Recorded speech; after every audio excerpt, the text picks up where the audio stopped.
مسیح کے نہایت قدوس جلالی اور بابرکت نام میں آپ سب کو سلام۔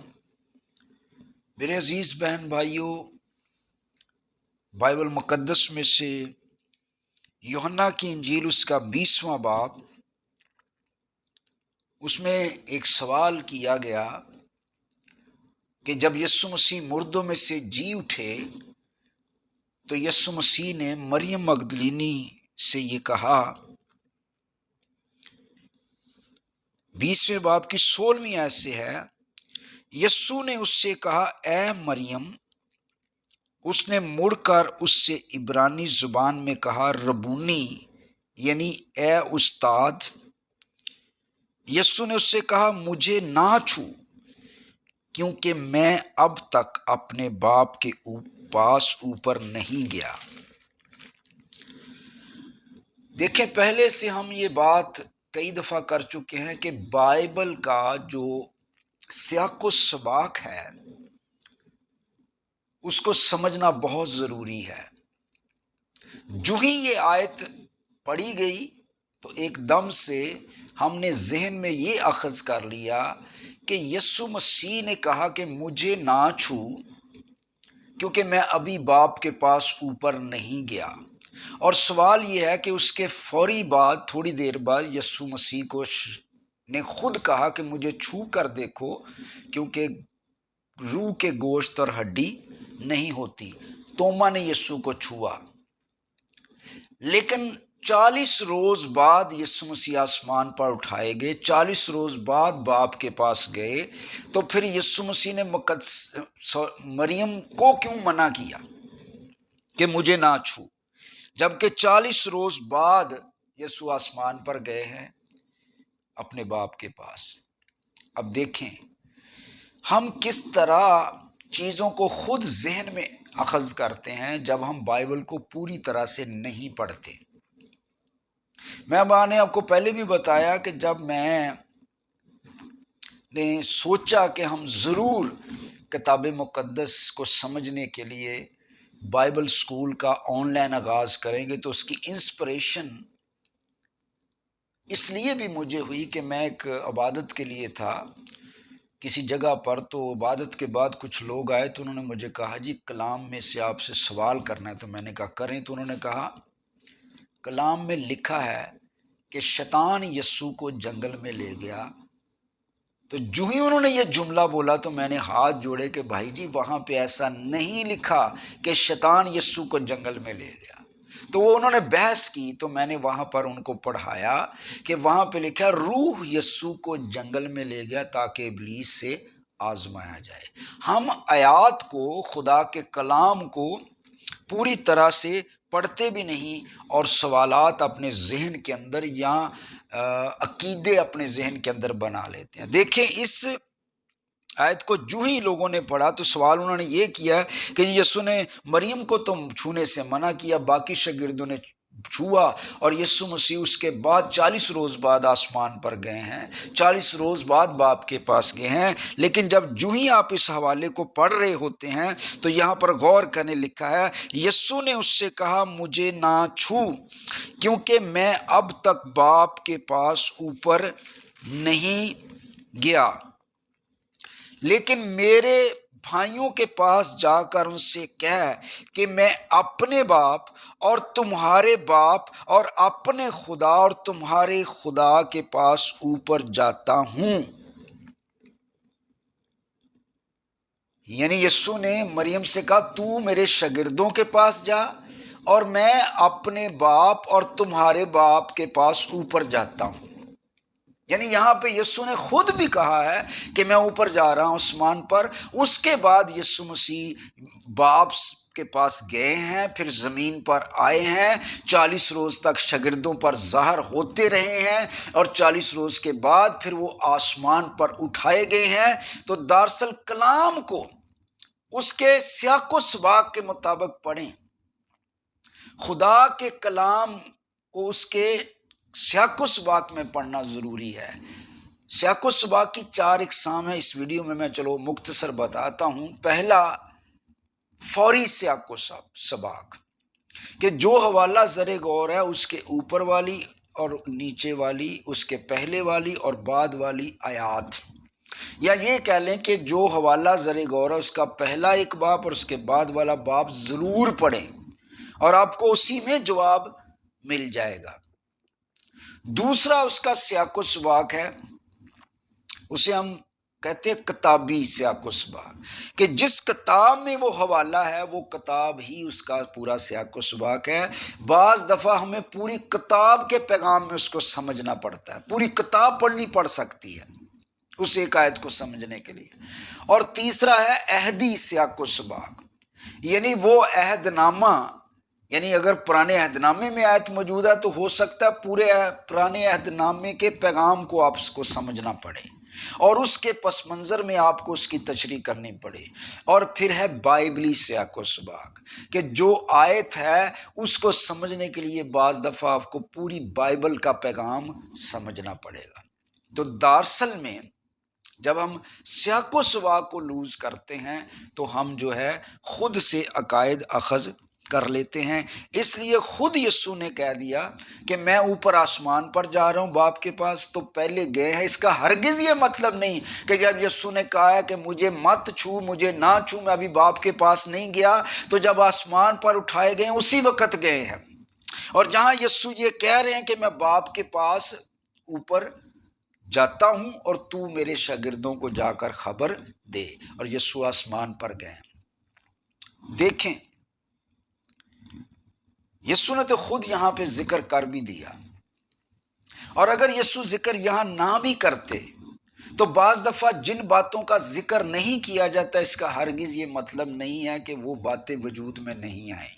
جیسے مرکز کی انجیل میں مسیح کی پیدائش کا ذکر نہیں ہے، تو ہمارے مسلم بھائیوں نے کہا کہ لو جی مرکز کی انجیل تو ایک فالس گوسپل ہے، اس کو تم اس انجیل میں مسیح کی پیدائش کا ذکر نہیں ہے۔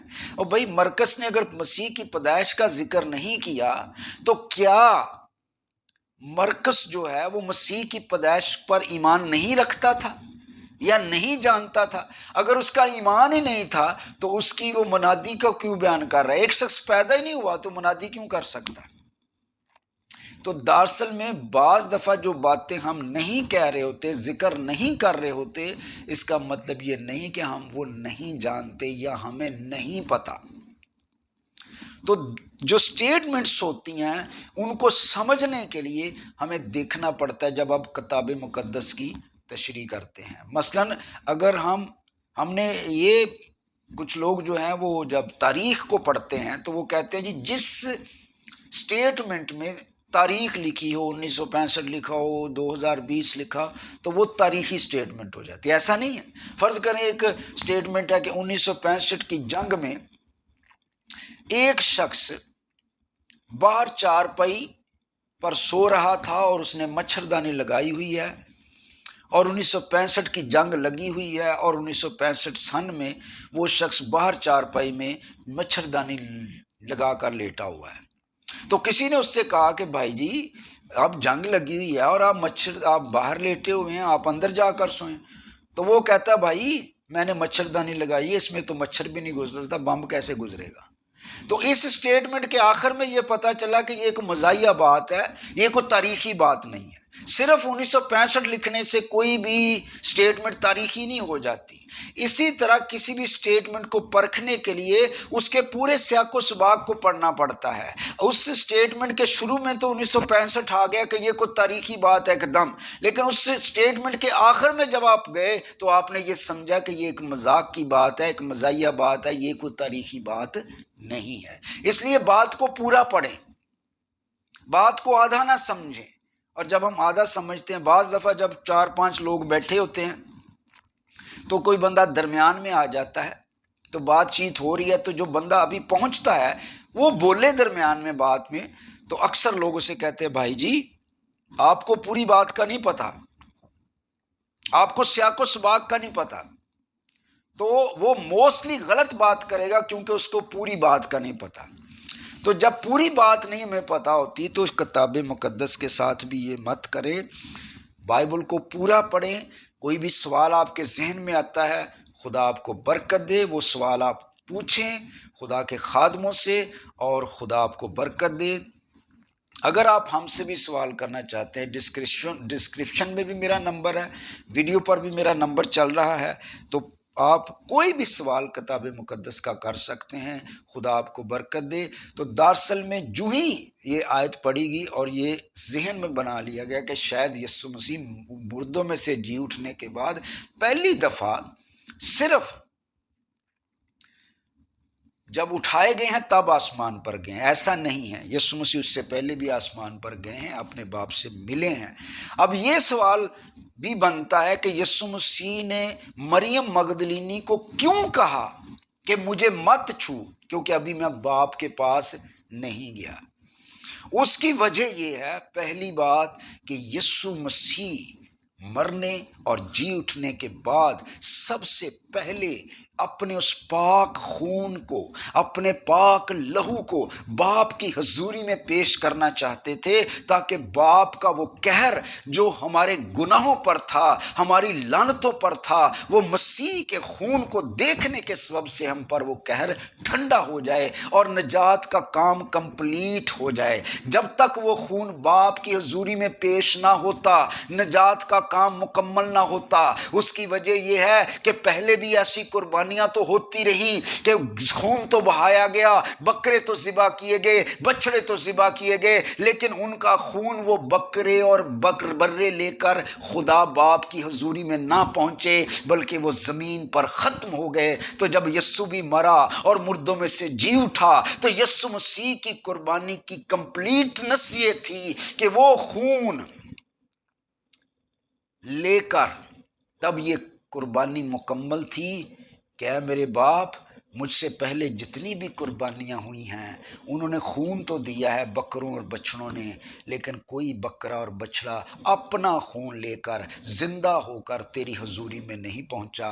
لیکن میں زمین پر گیا ہوں، میں نے انسان کے لیے قربانی دی ہے، میں نے انسان کے لیے اپنا خون بہایا ہے، لیکن میں تیسرے دن مردوں میں سے زندہ ہوا ہوں، اور تیرے لوگوں کے کفارے کا خون میں تیری حضوری میں پیش کرتا ہوں۔ اس خون کے وسیلے سے اپنے لوگوں کو معاف کر۔ اور یسوع مسیح کی وہ دعا کہ اے باپ ان کو معاف کر کیونکہ جانتے نہیں کہ کیا کرتے، وہ خون کے بغیر نہیں سنی جا سکتی تھی۔ اور دوسرا مقصد یہ تھا کہ یسوع مسیح فتح یابی کا شادیانہ اپنے باپ کے پاس مکمل طور پر اس شادیانے کو بجانا چاہتے تھے کہ فتح یابی باپ کو پیش کریں، اور یسوع مسیح اس فتح کا اعلان اپنے باپ کی حضوری میں کرنا چاہتے تھے کہ آج تک کوئی ایسا برہ نہیں تھا کہ جو مردوں میں سے زندہ ہوتا، کیونکہ مکاشفہ کی کتاب میں لکھا ہے، میں نے ایک برہ